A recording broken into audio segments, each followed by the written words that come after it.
Oh, you thought Charlie Kirk could sneak past the internet without catching smoke? Think again. Because the humiliation this man just faced makes a high school cafeteria food fight look like a TED Talk. And when I tell you 50 Cent, Katt Williams, and Dave Chappelle all jumped in with reactions so savage they could qualify as war crimes, believe me, this makes the Kardashians look like Sunday school teachers. Picture it. Charlie Kirk, usually the one barking into microphones like a dollar store preacher, suddenly finds himself on the receiving end of the cultural roasting pit. And not just roasted, flambéed, deep-fried, and served with extra seasoning. 50 Cent drops bars that hit harder than Rent Day. Katt Williams delivers a monologue sharper than a switchblade. And Dave Chappelle, the man turns Charlie into a punchline so brutal, people are still gasping for air. Social media didn't just laugh, it convulsed. Memes flooded the timeline, TikTok edits had people in tears, and Twitter threads dragged Kirk so deep, archaeologists are filing excavation reports. This isn't a scandal. This is a career-wide drag show with Charlie as the unwilling headliner. And the curtain? Oh, it's just rising. It always starts with somebody thinking they're untouchable. Charlie Kirk, the self-appointed preacher of truth with a Wi-Fi connection, thought he could rant his way through culture unscathed. He strutted into the spotlight armed with smugness, a microphone, and the kind of confidence usually reserved for toddlers in Batman pajamas. But this time, he picked a fight with reality, and reality brought backup. Because when 50 Cent, Katt Williams, and Dave Chappelle enter the chat, humiliation isn't just guaranteed, it's televised, memed, and remixed on TikTok. So what happened? Charlie Kirk opened his mouth, as he does, and unleashed one of his signature rants, the kind that sounds less like a speech and more like a drunk uncle's Thanksgiving meltdown. He wagged his finger, puffed out his chest, and delivered hot takes so lukewarm they couldn't melt an ice cube. But this time, his target was culture itself, and culture clapped back. Hard. First, it was the internet. Clips of Kirk's meltdown went viral, bouncing from Twitter to Instagram to YouTube like a cursed chain letter. Within hours, he wasn't Charlie Kirk political commentator. He was Charlie Kirk main character of the day, which is the worst job title the internet can give you. Memes started flooding timelines. One showed him photoshopped crying in a McDonald's uniform. Another had him edited into a WWE match getting slammed through a table. The captions were merciless. When you thought you ate, but the culture sends the food back. And then, like sharks circling fresh blood, the comedian smelled opportunity. 50 Cent was the first to strike. If trolling was an Olympic sport, 50 would have more medals than Michael Phelps. He posted a clip of Kirk's rant on his Instagram with the caption, "This the dude y'all listen to? Man, he sound like he got rejected from the Wiggles." The internet exploded. Fans piled in, dropping crying emojis, tagging their friends, and asking, did 50 just body him in one line? Yes, he did. But that was just the appetizer. Enter Katt Williams, the man who treats humiliation like it's an art form. Katt went live during a show, pacing the stage with that wild-eyed energy that makes you wonder if he's channeling angels or demons. Charlie Kirk out here talking like he invented opinions. Katt sneered, his voice slicing through the crowd like a katana. But the man couldn't find a fact if Google paid him overtime. The audience roared. Clips of Katt's takedown spread like wildfire. Fans weren't just laughing, they were crying, collapsing, rolling on the floor like extras in a Pentecostal church service. And then, as if the cultural gods wanted to write the final chapter, Dave Chappelle joined the roast. Chappelle doesn't waste words. When he cooks someone, it's gourmet humiliation, 5-star comedy served on a silver platter. During one of his sets, he paused, leaned on the mic stand, and said, "I saw Charlie Kirk talking again. You ever see a man who looks like a substitute teacher that got fired mid-class? That's him." The crowd lost it. Phones shot up. Clips hit the internet before Chappelle even finished his set. Now imagine this trifecta. 50 Cent dropping Instagram bombs, Katt Williams slicing with verbal machetes, and Chappelle sprinkling surgical punchlines. Kirk didn't just get roasted. He got filleted, seasoned, and served with a side of humiliation so massive it deserves its own zip code. The first reactions online were chaos. Fans screamed in all caps, "Kirk got bodied!" This is worse than a Versus loss. Somebody check if Charlie's still breathing. Memes started doubling, tripling, multiplying like rabbits. TikTok edits paired Chappelle's line with sad violin music. Twitter threads compared Kirk's face during his rant to rejected NPCs in video games. Instagram Reels cut 50 Cent's caption with Christian Rock's infamous chair throw. It was meme inception, and Charlie Kirk was the unwilling star. But the humiliation wasn't just digital. Real-world conversations lit up. On radio shows, DJs replayed Katt's joke like it was a new single. Talk shows used Chappelle's line as the setup for entire segments. Even podcasts that normally avoid pop culture detours couldn't resist clowning Charlie for being publicly disemboweled by comedy royalty. And what did Charlie do? Oh, he tried to fight back. He hopped on his own platform, staring into the camera with that same "I'm smarter than you" squint, and rambled about being misunderstood and taken out of context. But by then, it was too late. The culture had moved past debate.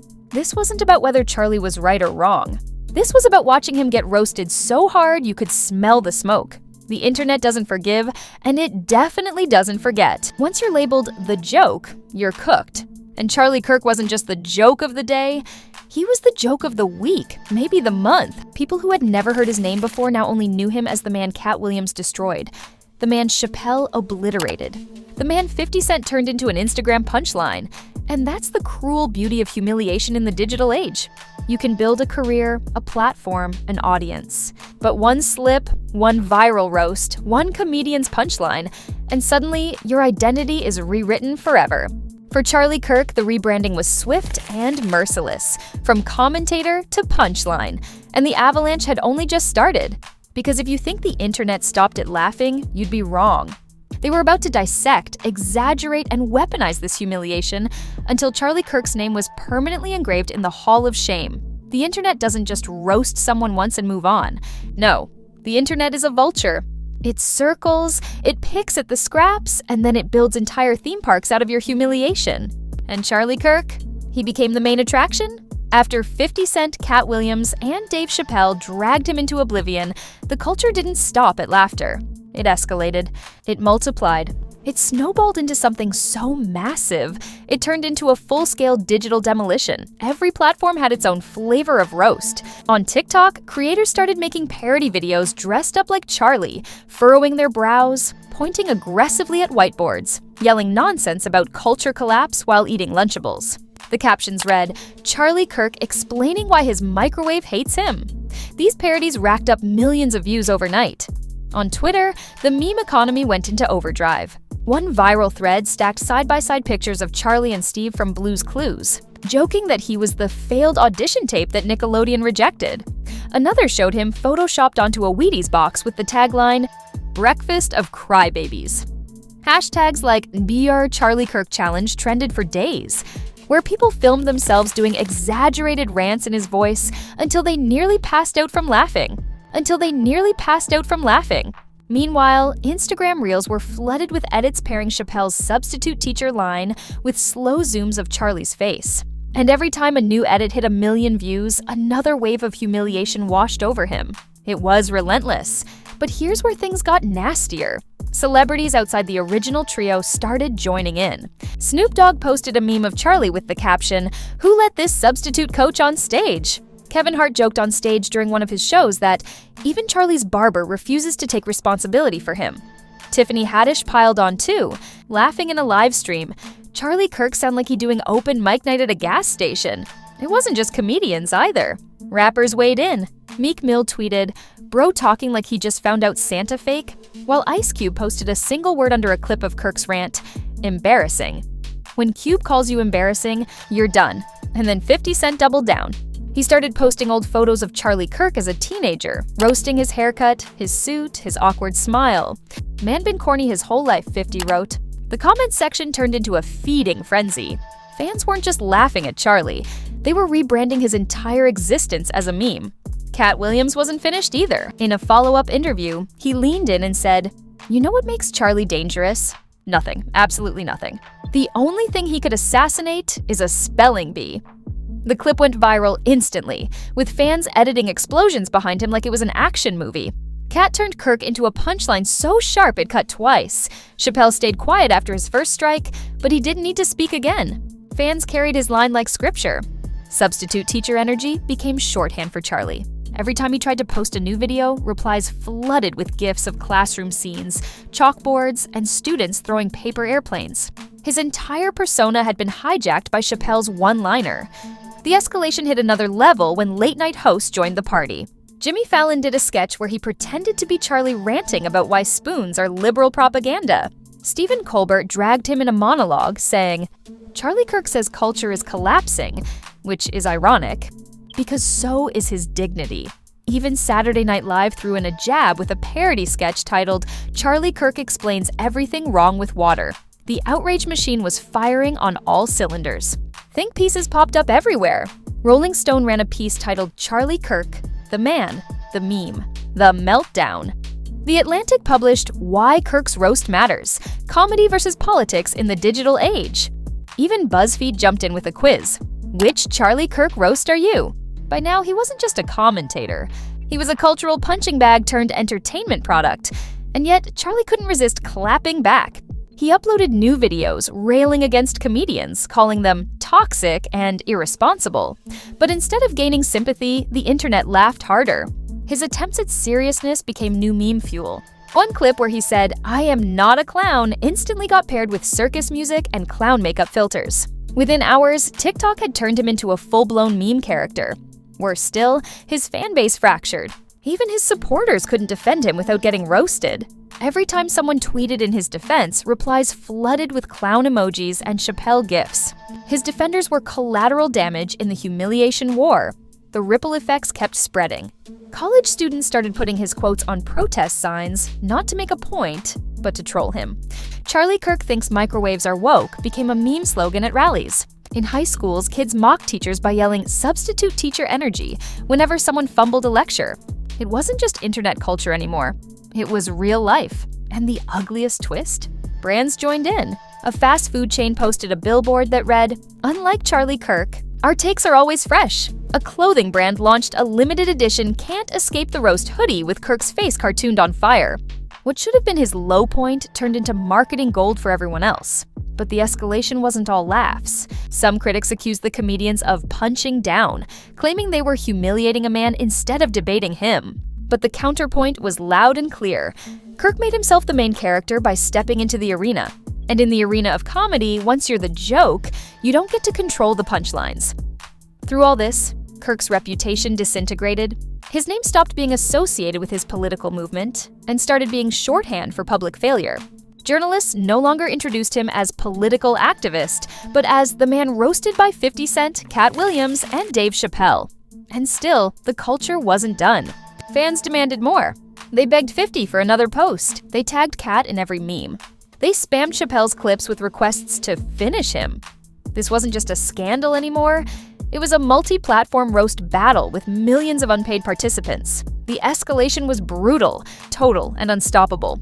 Charlie Kirk had become a global meme, a living punchline, a warning label. Don't talk reckless, or this could be you. And the worst part? Everyone knew the consequences hadn't even fully hit yet. Because humiliation this big doesn't just fade. It lingers, it festers, and it reshapes how the world sees you forever. The dust should have settled, but it didn't. This wasn't a one-day roast, a fleeting viral moment that burns hot and fizzles. No, Charlie Kirk's humiliation grew roots. It sank into culture, spread like ivy, and wrapped itself around his name until he couldn't breathe without someone shouting a Chappelle punchline in the comments. At first, he tried to brush it off. He went on his shows, puffed his chest, and insisted, "Comedy isn't serious, these are distractions." But that's the thing about being turned into a meme. Your words stop mattering. Every time he spoke, fans weren't listening to his arguments. They were waiting for him to stumble so they could loop it with circus music. His voice became background noise, and the punchlines became the headlines. Public perception shifted fast. Before, even people who disliked Charlie Kirk acknowledged him as a conservative voice with a following. Now, he was a punchline with a podcast. The guy 50 Cent bodied. The man Katt Williams cooked. The substitute teacher Dave Chappelle dragged. His professional identity was rewritten not by his own words, but by the comedians who shredded him for sport. Even his supporters struggled. At rallies, fans tried to defend him, but opponents only needed to shout "substitute teacher energy" to shut down the debate. It was like a cheat code in an argument. Instant humiliation, no counterpoint required. Defending Charlie Kirk became more embarrassing than attacking him. Meanwhile, the ripple effects kept spreading. Universities where he once booked speaking gigs quietly backed away, citing scheduling conflicts. Translation, they didn't want the circus of memes showing up on their campus. A podcast that once hosted him as a thought leader rebranded the episode with a disclaimer, recorded before the roast. Even corporate donors whispered concerns, not about his politics, but about the optics of funding someone who had become a walking internet joke, and then came the personal blows. Clips of him trying to explain himself started trending as losing footage. Fans remixed his serious defenses into parody rap songs. One viral TikTok had him auto-tuned into a hook, "I am not a clown, I am not a clown," played over trap beats. It hit 1 million plays in 2 days. Imagine building a career on speeches only to become a SoundCloud meme. That's the level of humiliation we're talking about. Charleston White even jumped in, laughing in a live stream. Charlie Kirk out here crying like a baby, but this the same man always running his mouth. "Boy, you ain't got the skin for this." When Charleston calls you soft, the internet makes it gospel. The longer it dragged on, the more permanent it became. That's the real consequence of viral humiliation. It's not about truth, it's about memory. Once the culture remembers you as a joke, there's no rebrand strong enough to shake it. Ask Ja Rule, ask Tyrese crying online, ask any celebrity who's been memed to death. Charlie joined their ranks, stamped forever with the label of the guy who got cooked by comedy legends. But here's the darkest twist. He fueled it himself. Every time he tried to reclaim dignity, he handed the internet more material. A new rant? Clipped, mocked, edited into a Vine-style loop? A tweet? Ratioed into oblivion with clown emojis? A serious statement? Turned into a green screen background for TikTok creators, pretending to be his angry conscience. He couldn't win because the game had shifted. He wasn't a commentator anymore. He was content. And yet, the aftermath wasn't just about Charlie, it was about the power of culture itself. This humiliation proved something chilling. Comedians and celebrities hold more sway in shaping narratives than politicians with entire media machines. 50 Cent didn't need policy papers. Katt Williams didn't need a debate stage. Chappelle didn't need a campaign ad. They needed one punchline each, and Charlie's reputation collapsed like a house of cards in a hurricane. The debate shifted. Commentators started writing think pieces. Is comedy the new political weapon? Podcasts dissected the roast as if it were a case study in digital warfare. Students in media classes analyzed it like Shakespeare. What we see here, one professor said in a viral clip, is the permanent transformation of political figures into meme stock. You're either up or you're GameStop. The audience laughed, but the point stuck. For Charlie Kirk, the consequences were brutal. He became the warning label for anyone stepping into culture wars. Don't pull a Charlie became slang online, shorthand for don't make yourself roastable.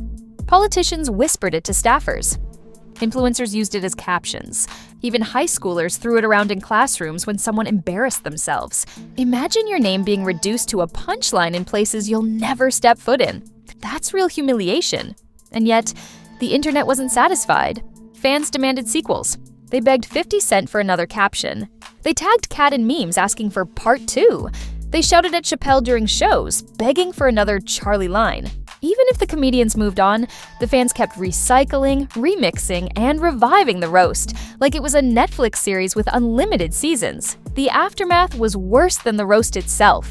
Because the roast was funny, the aftermath was permanent. It stripped Charlie Kirk of control over his own image. He wasn't just mocked, he was branded. His reputation wasn't his anymore. It belonged to the internet. To comedians, to meme creators, to TikTok remixers, to fans who'd never heard a single one of his serious arguments. That's the brutal reality of humiliation in 2025. You don't just lose face, you lose your legacy. You don't just get dragged, you get repurposed into endless entertainment. And no matter what Charlie Kirk does now, whether he doubles down, apologizes, or pretends none of this ever happened, the internet already wrote his story. He's the roast victim of legends. He's the man with substitute teacher energy. He's the guy who got cooked so hard brands used it for ads. And the scariest part? Everyone knows this won't be the last time. Because humiliation has no expiration date online. It lingers. It resurfaces. It becomes the ghost in your digital shadow. And for Charlie Kirk, that ghost is 50 Cent's caption, Katt Williams' monologue, and Dave Chappelle's one-liner echoing forever, substitute teacher energy. The aftermath left one thing certain. Charlie Kirk isn't escaping this. Not now, not ever. And there you have it. Charlie Kirk didn't just take an L, he took the entire alphabet, got it stapled to his forehead, and had it turned into a meme soundtrack. 50 Cent roasted him like Sunday barbecue. Katt Williams carved him up like a 5-star chef. Dave Chappelle branded him with one line so sharp it cut through the culture like Excalibur. And the rest of us? We sat back with popcorn, laughed until our ribs cracked, and replayed the humiliation in slow motion. But let's not act shocked. This is what we live for. Chaos is the new currency. Humiliation is the stock market. And here at Scandal Spark, we make sure you stay rich in drama. So here's the drill. Smash that like button like it owes you rent money, slam that subscribe button harder than Katt Williams hitting a punchline, and ring the bell like 50 Cent ringing up another trolling victory. Don't just lurk, drop a comment below. Which roast was the deadliest? Team 50, Team Katt, or Team Chappelle? Or maybe you think Charlie Kirk deserves round 2? And share this video, because scandal this juicy doesn't stay in one group chat. It spreads faster than Cardi B's clapbacks. Tomorrow's Meltdown could make this one look like a TikTok blooper reel. And you know, Scandal Spark will be here to deliver it hotter than ever. Stay messy, stay tuned, and remember, in this world, reputations are fragile, comedians are ruthless, and humiliation never dies.